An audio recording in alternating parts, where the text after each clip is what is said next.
सोलापूर शहर जिल्हा Congress committee C ब्लॉकचे अध्यक्ष देवाभाऊ गायकवाड यांच्या वतीने जागतिक छायाचित्रकार दिनानिमित्त छायाचित्रकार आणि व्हिडिओग्राफर यांच्या सत्कार सोहळ्याचे आयोजन करण्यात आले।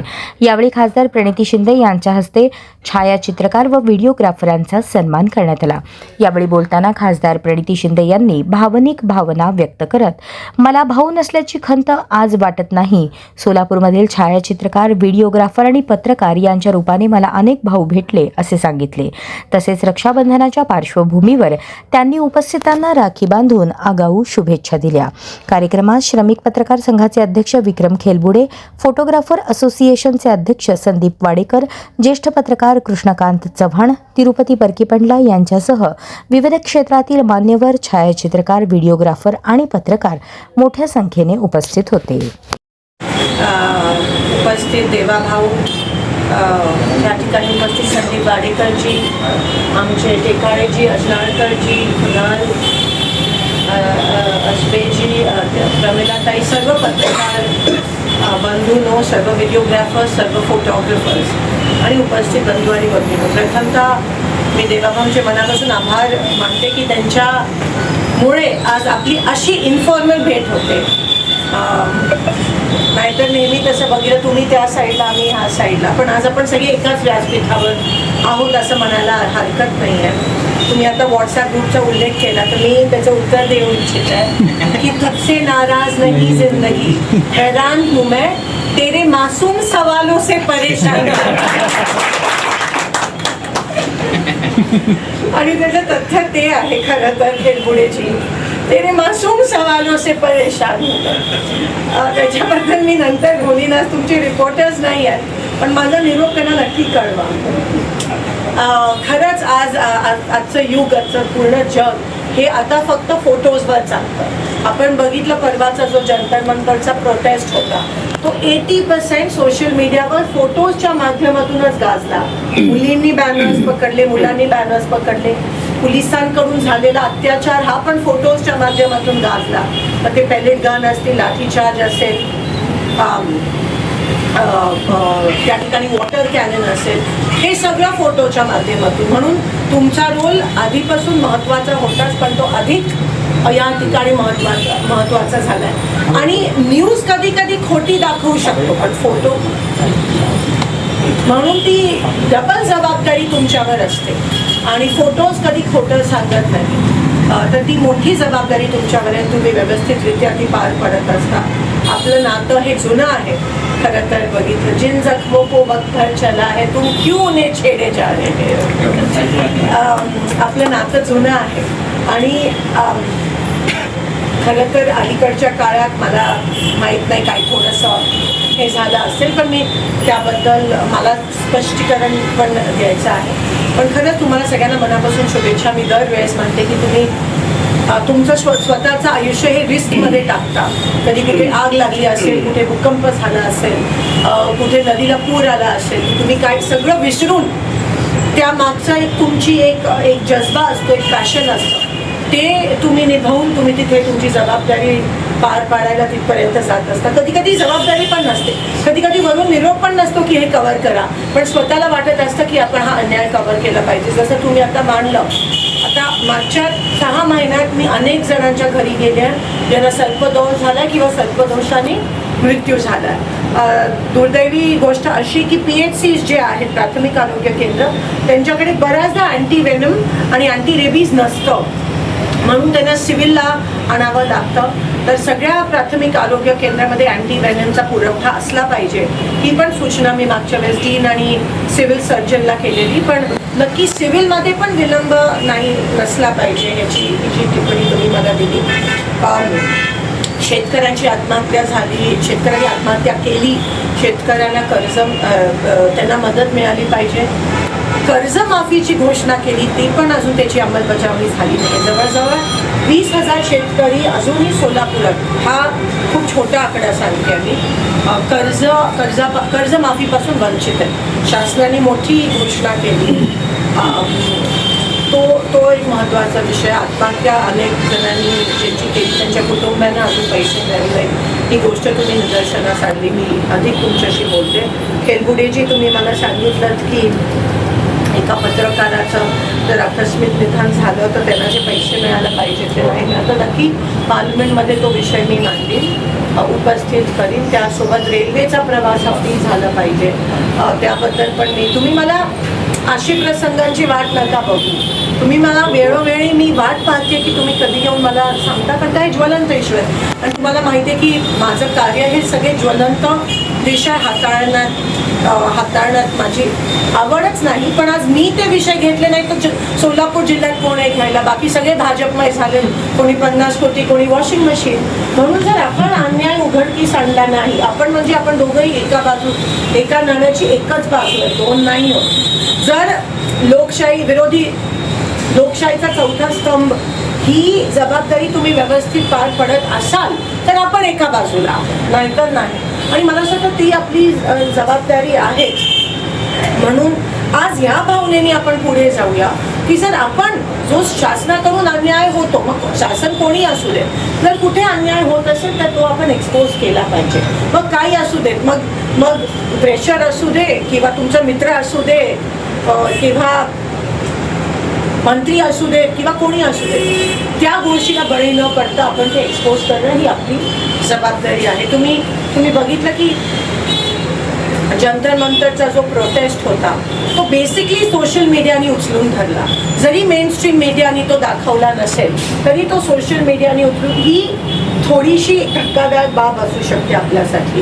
आणि म्हणून मी विनंती करते की जरी तुम्ही कोणत्याही नॅशनल चॅनेल किंवा रिजनल चॅनेलशी जरी तुम्ही संलग्न असलात तरी काल संदीप गद्दारे म्हणून सगळेजण यूट्यूब चॅनल करा.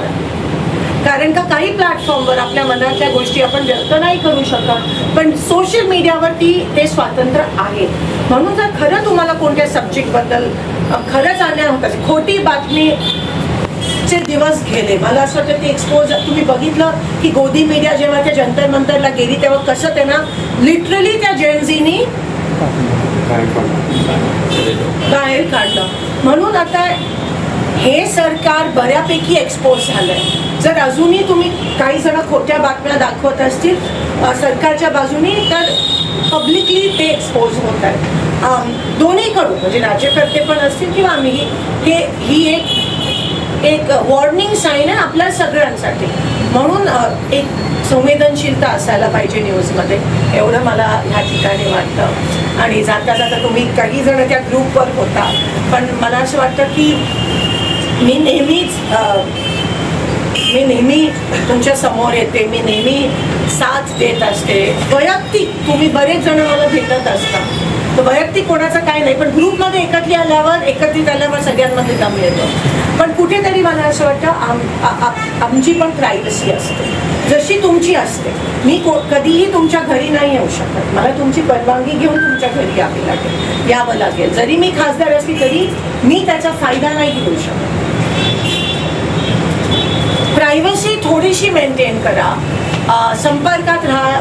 बाईक घ्यायचा असेल तो पण मला असं वाटतं फोन करून घ्या, पण अचानक येणं. मग जो मूळ मुद्दा आहे ती 13 मुलं सुदैवाने वाचली, ते मुख्याध्यापक त्यांच्या अंगावर पडला म्हणून, नाहीतर 13 लहान जीव दगावले असतील. तो विषय रेतून धरायला पाहिजे होता. तो रस्त्याचा विषय पण रेतून, हा माझा वैयक्तिक विषय नाही आहे, हा आपल्या देशाचा, आपल्या सोलापूरचा विषय. आणि म्हणून कधी कधी असं वाटतं की खेलगुडेची की मूळ बातमी दुसरीकडे राहते आणि मग जी TV वर चालवली जाते ते काहीतरी भलतंच असतं. मग कंटाळा येईल, मग असं वाटतं की नाही, नको, काही गरज नाही. आणि मला वैयक्तिक मी स्टंटबाजीमध्ये कधीच विश्वास नाही केला. त्याची ऑनेस्टली देवाच्या कृपेने गरज नाही आहे. रील्स तसे पण व्हायरल होत असतात, पण एक संवेदनशीलता आपल्या सगळ्यामध्ये असली पाहिजे. कोणती बातमी कव्हर करायची, कोणती नाही, कोणाला किती काय प्रश्न विचारायचे. आता परवा मी तुम्हाला सांगते, उदाहरण देते. आता तुम्ही भेटलात म्हणून मन मोकळ्यापणाने बोलते. आमचा राष्ट्रगीताचा सामुदायिक कार्यक्रम होता पारुट्या. आणि सगळ्यात अतिशय सुंदर झाला कार्यक्रम. आमच्या सगळे पूर्ण युथ काँग्रेस NS शिवाय सगळ्यांनी खूप चांगले कष्ट घेतले. लोकस्व इच्छेने जमली, सगळं व्यवस्थित झालं. आम्ही जनगण मन गायलं, आम्ही वंदे मातरम पण गायलं. जाता जाता कोणीतरी वंदे मातरमचा प्रश्न विचारला. मी ठामपणे सांगते आणि काँग्रेस पक्षाचा तो निर्णय आहे आणि आधीपासून काँग्रेस पक्षाने ठरवलंय की आम्ही 2च कडवे वंदे मातरमची गाणी. आम्हाला कोणी देशभक्ती शिकवू नये, जे पहिल्यापासून आहे ते मी आता करणार. वंदे मातरम किती गाणं किती हे त्याच्यावर काही ठरत नाही, देशभक्ती ठरत नाही. आम्ही स्वतंत्र लढाईत होतो, ज्या लढाईत BJP कधीच नव्हती. RSS आणि BJP ज्यांनी तिरंगाचा कधी सन्मान केला नाही, ज्यांनी संविधानचा कधी सन्मान केला नाही, त्यांनी आम्हाला देशभक्ती शिकवू नये. हा आमचा स्टँड आहे. आमच्या CWC मध्ये पण रेझोल्युशन झालं की आम्ही वंदे मातरमचे 2. तो एवढा सुंदर कार्यक्रम होता. तो दाखवण्याऐवजी प्रिंट मीडिया नाही पण मेनस्ट्रीम TV मीडियाने फिरवलं. हे मला नाही पण आमची लोक ज्यांनी एवढे कष्ट केले त्यांना कुठेतरी त्यांनी जे एवढं काम केलं त्याच्यावर कलंक. बातमी लावणं खूप सोपं असतं पण त्याच्यातून बाहेर निघणं. प्लीज मी फक्त रिक्वेस्ट करते, आता ह्याच्या पुढे तुम्हाला काय करायचं ते तुमची मर्जी आहे, पण ह्या गोष्टी थोडंसं पाळल्या ना म्हणजे आपल्यामधलं पण एक रॅपो जो आहे तो कॉन्स्टंट राहतो आणि आपल्यामध्ये मग मिसअंडरस्टँडिंग नसायला पाहिजे. बऱ्याच जणांना वाटलं की मी अशी वागणूक घेत तशी, पण मला पण काही गोष्टींचा त्रास त्या ठिकाणी झाला होता. शहरातील सर्व फोटोग्राफर आणि व्हिडिओग्राफर यांचा जो आज देवाभाऊंनी सन्मान सोहळा आयोजित केला आहे, त्यांच्या हस्ते हा सन्मान सोहळा होणार आहे. त्या कोल्हापूरच्या लाडक्या खासदार आदरणीय प्रणितीताई शिंदे, कार्यक्रमाचे संयोजक देवाभाऊ, महिला अध्यक्षा तुकोंडेताई टेकाळेसाहेब, फोटोग्राफर असोसिएशनचे अध्यक्ष संदीप वाडेकर, सर्व फोटोग्राफर आणि व्हिडिओग्राफर बंधू. दरवर्षी आपण जागतिक छायाचित्र दिन साजरा करतो. पत्रकार संघाच्या वतीने आपण दरवर्षी हा सन्मान सोहळा आयोजित करतो. 2-3 कार्यक्रमाला ताईंना आपण निमंत्रित केलं होतं. आता संसदेचं अधिवेशन चालू असल्यामुळे यावर्षी आपण त्यांना निमंत्रण देऊ शकलो नाही, पण ते देवाभाऊ दरवर्षी आठवणीनं हा कार्यक्रम गेल्या 7 वर्षापासून करतात. त्याबद्दल मी प्रथम त्यांचं आभार मानतो. सोलापूरचे जिल्ह्यातले शहरातले काही प्रश्न असतील ते सभागृहात धडाडीनं मांडण्याचं काम ताई करतात. केवळ सभागृहात प्रश्न मांडून थांबत नाही, तर सोलापुरातले काही प्रश्न असतील प्रसंगी त्या रस्त्यावर उतरून प्रश्न सोडवतात. हे आपण सर्वजण जाणता. काही पत्रकारांचा आणि फोटोग्राफरचे 2 विषय आहेत दिल्लीचे, ते या ठिकाणी मी मुद्दामून आज नमूद करतो. ते आधी स्वीकृतीधारक पत्रकार जे आहेत आणि व्हिडिओग्राफर फोटोग्राफर त्यांच्यासाठी त्यांचं म्हणजे काम करत असताना जर त्यांचा मृत्यू झाला व निधन झालं तर त्याला राज्य सरकार 1 लाखाची मदत तातडीने देतं. केंद्र सरकारकडून ही मदत 5 लाखापर्यंतची असते, पण त्याला इतके नियम अटी आहेत ती मदतच मिळू शकत नाही. आपले खलील शानोरकरांचं निधन होऊन 5 वर्ष झाली, अद्याप तो प्रस्ताव लाल फितीतच आहे. तर या संदर्भात आपण येत्या अधिवेशनात हा विषय प्राधान्यानं मांडावा. जे काही म्हणजे असे एवढे त्याला नियम आहेत ते पूर्तताच त्याची होऊ शकत नाही, त्यामुळे त्या मदतीपासून पत्रकार किंवा फोटोग्राफर असतील ते वंचित राहतात. दुसरा विषय तरी असा आहे, आधी स्वीकृतीधारक पत्रकार जे आहेत त्यांना ST फ्री आहे, मोफत आहे. रेल्वेची पण सुविधा मोफत होती, पण कोरोनाच्या काळापासून ही सुविधा बंद करण्यात आली आहे. 50% भाडे म्हणजे जे भाडं आहे रेल्वेचं त्याला 50% सवलत असायची, पण ती सवलत कोरोना काळापासून राज्य शासनाचीच नाही, ST केंद्र रेल्वेचा 50% आहे. तर हे दोन्ही विषय तरी येत्या अधिवेशनात आपण आणि ST पूर्ण फ्री, हे दोन्ही विषय आपण रेल्वे आणि ते आकस्मिक हो ते दोन्ही प्रश्न आपण मांडावेत एवढीच्या निमित्ताने अपेक्षा व्यक्त करतो. आता मी तुम्हाला बांधलंय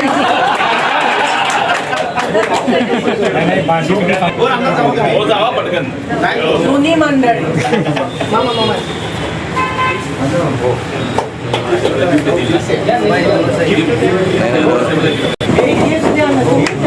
ओके.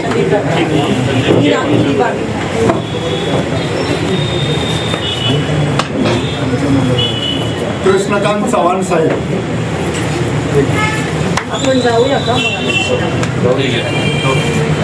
आप्पा बनसोडे साहेब.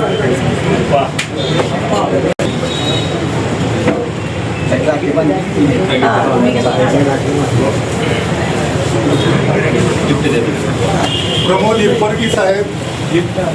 नितीन कटके साहेब.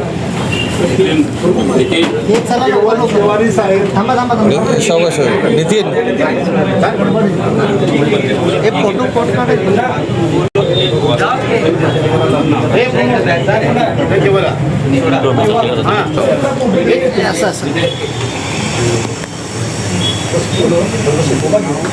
त्यापैकी काही जणांना बहिणी नसतील आणि मला भाऊ नाही.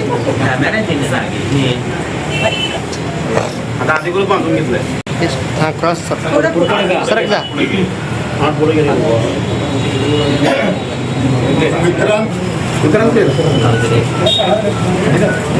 आशिष बुदत्त साहेब. आम्ही भूतचिंच म्हणतो. गुरव साहेब.